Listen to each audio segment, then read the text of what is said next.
Hello there, welcome to another set of shows. Today I'm going to talk about basically two biblical epics, a retrospective, and some lists, one of which is a response to Chris Mohan. So I've got quite a few things going on here today. So it's a little less focusing on one film than normal, but that's just the way it goes some weeks. So the first videos I'm doing are about two biblical epics made by kind of more or tourist filmmakers. So we've got The Bible in the Beginning by John Huston, and then we've got King of Kings by written by Nicholas Ray. Now, as anyone who knows about film knows, the biblical epics were huge in the 50s and 60s. That was the thing that would make the cinema profitable. It's kind of like superhero films now. It was like one of those things where people like these films, make a lot of money. We can invest in these films and they'll deliver cash, and then those monies can go into other films that maybe are less profitable but put out better films. It's that kind of system that film industry's kind of gone on for decades. Nowadays, they seem to invest less in other better films than more of these films. But it used to be you do one or two of these big epics a year, and that would pay for the rest of your films. That was a theory anyway. So every kind of big director got their sword and sandals epic. If you're a big director in the 50s and 60s, Kubrick had Spartacus. You know, Anthony Mann had El Cid and Fall of the Roman Empire. And it was just like William Wyler had Ben Hur. There was Cecil B. DeMille did a bunch of them all through his career. He was the one who's most known for them, even though I'd say his films were actually the worst of the bunch, generally for drama, but they were like epics. George Stevens did The Greatest Story Ever Told. But I'm going to two films by directors who are known for other types of films. You know, so there is another one, Land of the Pharaohs by Howard Hawks, that I'll get to eventually when I'm covering films, but I haven't watched yet.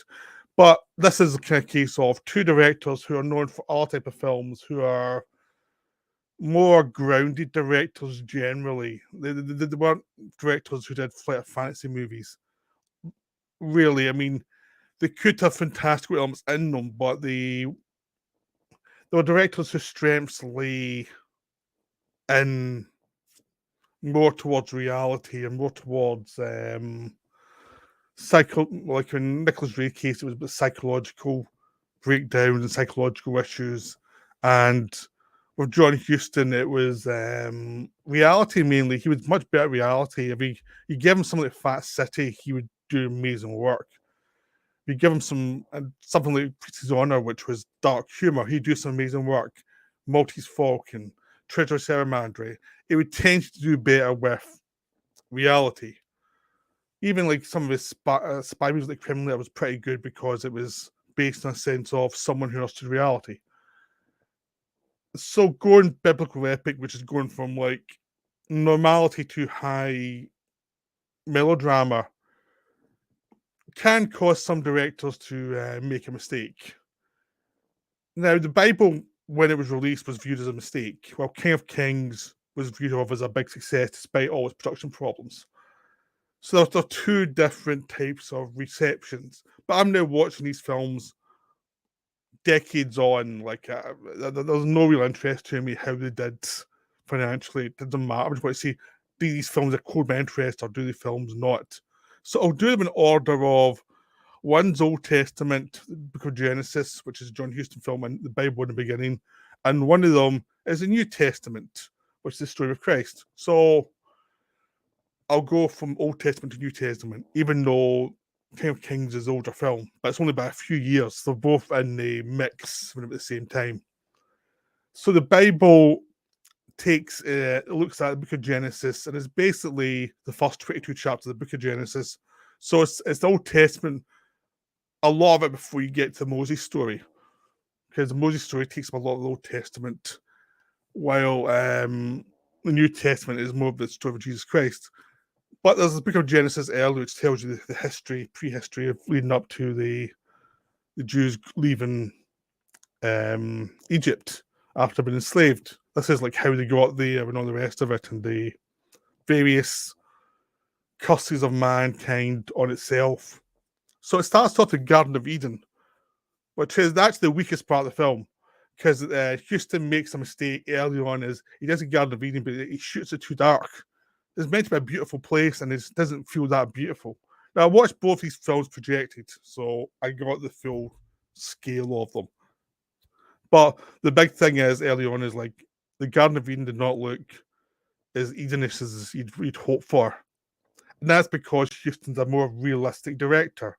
So he just never got into that concept of Garden of Eden, I don't think. I think it was one of those things. I think it's more interested in some of the other stories than he was in this one. But you get a very young Michael Parks as Adam, and an actress I've never heard of again played Eve. And they are given paradise, they're given a land where the animals coexist perfectly well. And of course, they eat from the apple of experience and learn the difference between good and evil. And of course, because of that experience, they are thrown out of the Garden of Eden and are forced to walk the land and survive on the land and create the next generation. Now, as with a lot of biblical epics, a lot of things are done. It's like you have to assume there was some, you know, like there's holes in the logic that you have to kind of go over. It's like Adam and Eve were meant to be the first of the people, but then they've two sons, Cain and Abel. Cain gets jealous and gets hateful of God. This is played by young Richard Harris. Kills Abel, who's played by young Franco Nero, and is cast out by God to wander the earth and never find salvation. But despite all that, he ends up finding people, and his seed goes on, his line goes on. And also, after the death of Abel, they conceive another son. Adam and Eve conceive another son, Seth, who is a much kinder person. His bloodline goes the other direction. So there's two bloodlines and they're intermixing, but the kind of curse of Cain affects humanity in the early section of the film. And that's the curse that's the downfall of mankind. So in this section, God gets fed up with mankind corrupting, and basically it's the animalistic side of mankind emerging, coming out of basically coming out of God tried to give humanity the grace of God, and humanity seems to have just developed animalistic tendencies no matter what he tries to do. So it's like we're going to wipe all of these people out and start again. So you get the story of Noah, who's told tales by God to build the ark and bring the animals in 2 by 2. And that's another big section of the film where John Huston plays Noah. He also plays God because, John Huston, he doesn't have the voice for God, actually. It's just like he did try other actors to play Noah, but no one would do it, so he ended up doing it himself. But it makes this kind of weird thing. God and Noah have the same voice, and it's kind of weird. But Houston's really good as Noah. Houston has a lot of fun as Noah because they don't make him pompous; they make him very practical. And his sons are wondering what's going on here with these visions. But because they're good sons, they go ahead, and he has like 3 sons and 3 wives, and he gets all the animals, and they go in the ark, and you have terrific special effects sequences here for the 60s. Very nice model work as the ark rises from the ground, and you see people trying to climb the land to try and avoid the floods, but you can't avoid the floods, and you have the 40 days of rain as the earth is destroyed, and basically the line of Seth is meant to who where Noah comes from. So the line of Cain's meant to be wiped out, and that's God trying to create something that's something more practical. That's much more like the idea of what was wanted from the Garden of Eden, like creatures who could exist with nature and could be kind. But even after that, as the generations go on from Noah in this tale, you find out that humanity It's still blinded by its own ambition. It's still it's building the Tower of Babel to rise up to God, to threaten God. It still has this ego. So even the bloodline of Seth isn't enough because human beings internally are corrupt. And it's like, how do you deal with that? And God had made the promise not to smite the land again after the Noah's Ark. So it was a case of, okay, what now? How do you deal with these irrational lunatics as mankind? It's quite fun in this film. It's like, mankind's a problem. It's like, the one way John Huston's perfect for this film is he's a darker view of mankind. So it's like, this is almost like God being this creature trying to figure out how to deal with these idiots who keep on messing it up no matter what. It's almost like a good parent dealing with these bad children. It's like, how many times do I have to keep on helping you out, and how many times do you still bugger it up? So, so the second half of the film is the story of Abraham, played by George C. Scott, and George C. Scott's terrific as usual. And this is like, because before you had small sections where actors would come in and do a little bit, but here's like it's a full long section of Abraham, and it's the tale of him going traveling the lands, finding a new land, and then all the trials he faces. Like his wife cannot conceive, so he gets a son from another woman, an Egyptian woman. She then his but God promises his actual wife will conceive one day if he keeps his faith. And it's like, and then they throw lots of problems in his way, and he has to try and defeat these problems as he's getting older before he's finally given a son, Isaac, and he has to. Then he's told to. Then his wife convinces him to throw away the other son and the his concubine, and they have to travel the land. But before they're going to die, God saves them, and that's what leads to the Arab countries. Apparently, this is all what metaphors. This is like histories of people in storytelling form. You know, it's myth basically. That's what I enjoyed most about it. I'm not really a believer, but I like the mythic elements in this film because John Huston has respect for the myth of storytelling, and that comes through the film. So even if the film can be clunky at times, there's still a sense of respect for the myths it's telling you. And so you get the tale of Sodom and Gomorrah. You get different fighting between different princes and different kings in the land. And you get a whole variety of problems for Abraham to face, including his biggest problem when God tells him to kill his own son to prove how much he believes. And Abraham's ready to do it until God stops him. And the whole thing is about self-control, basically. It's like, do you have self-control? Do you have belief in the future? And do you have a belief to survive all the things get thrown at you to test you? So, so the idea is, in the early part of the film, humanity is not tested; it becomes animalistic. It's spoiled, and then as it goes on, God decides to test the humans and actually makes them actually have to face ordeals to actually be stronger. And that's the kind of idea of the film, basically, is the different tests of character and how some people fail and become the kind of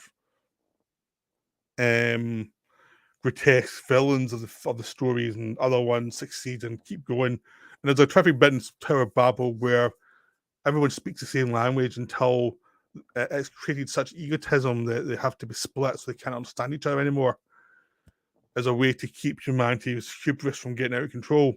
There's tons of wonderful things that are done really simply by Huston that work really well. So this is one of those things. Huston was one of those directors who started really well and then get a reputation for being lazy. But then you do some terrific film in between. And even sometimes you do a film that wasn't well received, but you actually see it later on. It's like, that's actually quite a good film. It's not an amazing film, but it's a good film. And the Bible falls into that category. The best thing it's got going for it is basically John Huston's Noah and George C. Scott's Abraham. They are both terrific, especially George C. Scott, because he really goes for it. He does not leave a scene behind when he can really go at it. And that kind of commitment, playing a believer, you know, who's trying to figure out what this God wants of him, and try to do the right thing. Gives Scott a challenge, a really good challenge as an actor, and he's the one that keeps the full film together. He keeps the film, the second half, when you're going from episode to episode, he keeps it together because his faith and his focus always gives the audience someone to watch, someone to follow. And you see him aging from a younger man to an older man. So it's wonderful. It's just a terrific it's not a little film. It's a terrific film that's underseen for a lot of years. You can get it on streaming.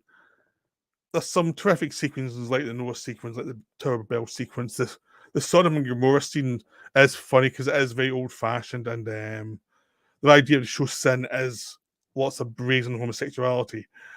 But then again, Houston made Berlin Letter a couple of years later, which had brazen homosexuality as well. And he'd done a film with Marlon Brando, who would play a closeted homosexual. So it's not like he's like being judgmental, which is like this is the idea of excess in the 60s. He seemed much more interested in it more than judgmental about it. So it was one of those things. It's there because it's a reading of a text, and some people read that as Sodom and Gomorrah was all about either it's sinful just by excess and unkindness, or it was sinful because it was sexual practices.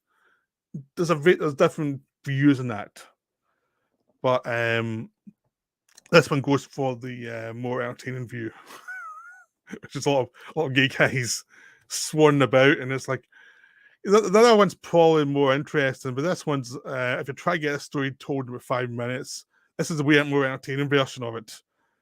So yeah, the Bible in the beginning is actually good, even for a non-believer. It is an enjoyable, interesting film because it comes from a different era, but you get a sense of this is done by people who are intelligent in this era, who are not the idiots who just do the DeMille thing.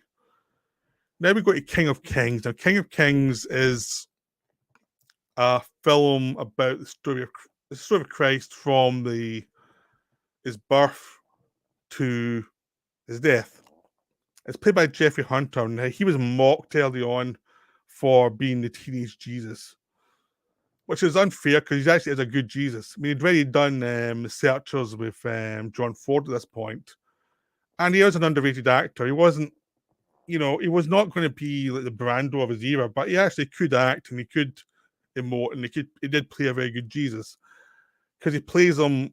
Because if you look at the text, Jesus died at 33. He was never an old man. He was always a young man, and a lot of versions of him are older actors playing a younger man. So it adds a bit of, this is more interesting when you play someone who's actually younger, who actually has to force himself on the reading of the story to try and give you an idea of who this guy actually is.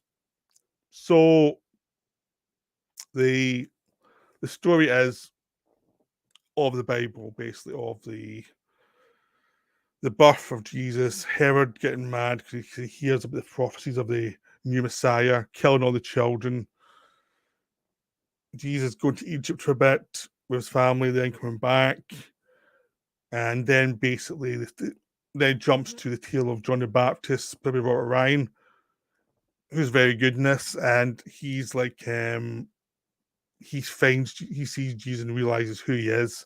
So then you go to the 40 days in the desert, and then Jesus brings disciples together, including a young Rip Torn as Judas. And then basically it's this tale of the Bible, but you get Harry Giordano as Barbarus. I'm terrible with that name. Who's like the guy who's leading the revolution, the violent revolution, and it's about their two different approaches to dealing with the Roman problem. And the Roman problem inside the Roman thing, where the Romans have taken over Jerusalem and all the areas, but there's so many Jewish people there, they have to use the religion of the area to keep control of them. So they have to devise a compromise. So they have a leader who they can't get any of the actual Jewish leaders to take it on because no one wants to compromise themselves so much. So they have to get someone from Egypt to come aboard, which is Herod the Younger, to be like the guy in charge. But it's kind of a job where you're basically subservient to Rome. So you have to control the religious people, you have to control and with the Romans, control the law. And it's a kind of difficult thing because there's always rebellion, there's always new messiahs coming out, there's always this constant tension. You've got these violent attacks by the population who weren't rid of the Romans. And into this mess, which the film spends a lot of time on. I mean, one of the big things the film is there's so much about the politics of the time, which makes it fascinating because it's part the story of Christ and what he meant to people, but put in a context of these are the problems at the time, and this is why he was not viewed as important to some people, and because Barbaras was actually going around with a bunch of rebels, like attacking the Romans at the time, and it was just this guy coming in here and had done miracles, and no one believed in miracles, and can you prove it? And so Jesus puts pretty much from a perspective of people are expecting a Messiah who's going to throw the Romans out of the land like it's almost like with violence, and he's actually going to try and free people from their internal chains through love. So it's a very different thing from what people expect. It takes people a long time to actually understand what he's getting at. And that's the strength of the film, is that's the point, is like it's the violence doesn't do anything. It just creates more violence, and his message is this is not the right proper way. This is not going to bring you happiness. So the film is very humane, actually, because it's not trying to be like what you get now is what we'll call the Bible thumper movies, where it's like anybody who doesn't believe is evil, inherently evil, and everybody who does believe is inherently good, and it's very simplistic and stupid. Here it's like, no, the actual message is of love and peace, not violence, but we're not going to do it in a kind of simplistic way. It's like, well, these are the reasons why people would fall in this direction. So you have a Roman centurion who actually early on wanted to Jesus as a child, but he's a young man, and he has a job to do. He has to protect the Roman interests, but he is a very kind man. Who has to deal with the practicalities of his surroundings. And there's a suggestion by quite a few people that the reason he never went back to Rome is he doesn't really fit in Rome either. He's just like, he doesn't fit in anywhere. So this place, he likes this place, even though he's a conqueror, but he actually fits in there. And he actually doesn't fit in with the Roman sense of morality, because the Roman sense of morality is a conquering nation, and he's not really a conquering person. So you have that kind of dichotomy in his character. So it shows not all the Romans were the evil guys. Some of them were, some of them weren't. Some of the locals were decent, some of them weren't. And this idea of how do you actually deal with love and violence within a complicated society. That's what Nicholas Ray and Philip Jordan, the writer, bring to this story. It really delivers on this sense of what's the practicalities of what the Bible's saying, rather than let's have the simple message and how do we feel good about ourselves afterwards. That's really what the film has going for it.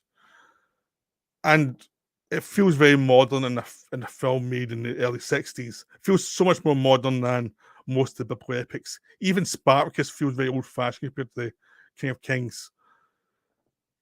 And it does bring up the things like what Last Temptation of Christ did, which was like modern actors in these roles, so that they're not even trying to be like historically accurate. It's like, no, this is a story. We're telling the story. We're hiring actors, like New York actors, to play the locals, to give a sense of this energy of we have to keep on fighting back.